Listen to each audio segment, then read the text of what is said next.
वज़ीर-ए-आज़म शहबाज शरीफ कहते हैं कि भारत ने पहलगाम वाक़े को जवाज़ बनाकर हमला किया। हमने भारत को पहलगाम वाक़े की गैर जानिबदार तहकीकात की पेशकश की, जबकि दुश्मन ने हमारी पेशकश का मुस्बत जवाब न दिया। जो बात मुज़ाकरात की मेज़ पर होनी थी वो मैदान जंग में तय करने का फ़ैसला किया। शाहीनों ने चंद ही मिनटों में भारतीय फ़ौज की तोपों को ऐसा खामोश किया कि तारीख़ हमेशा याद रखेगी। दुश्मन के राफ़ेल हमारे शाहीनों के निशाने पर आए और फेल हो गए। पाक फ़ौज के जवानों ने दुश्मन के नापाक अज़ाइम को नाकाम बनाया। इस तारीख़ी कामयाबी पर मुसल्लह फ़ौज के सरबराहान को खराज तहसीन पेश करता हूँ, वो कौम से खिताब कर रहे थे। पहलगाम वाक़या को बहाना बनाकर भारत ने हम पर बिला जवाज़ जंग मुसल्लत की। दुश्मन ने जो कुछ किया वो बुज़दिलाना और शर्मनाक फेल था। ये सरीहन खुली जारियत थी।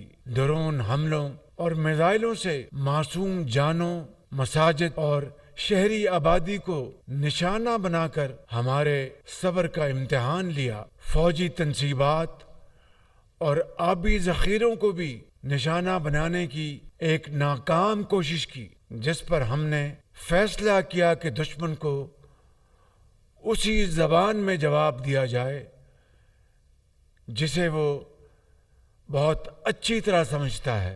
शाहीनों ने चंद ही घंटों में भारतीय फौज की तोपों को ऐसा खामोश किया जिसे तारीख हमेशा याद रखेगी। दुश्मन के फौजी अड्डे, असलहे के अंबार और एयर बेसेस देखते ही देखते सब खंडरात बन गए। उनके राफेल हमारे शाहीनों के निशाने पर आए और अल्लाह के फजल से फेल हो गए।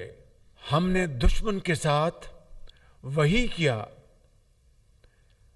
जो एक बावकार कौम को ज़ेब देता है। ये अफवाज पाकिस्तान की कामयाबी के साथ साथ पूरी पाकिस्तानी कौम की फतह है। Chairman joint chiefs of staff committee general Sahir Shamshad Mirza, सिपह सलार बरी फौज general Syed Asim Munir, air chief marshal Zaheer Ahmed Babar, naval chief admiral Naveed Ashraf, अपने हर जरी जवान और हर अफसर को खराज तहसीन और सलाम पेश करता हूँ।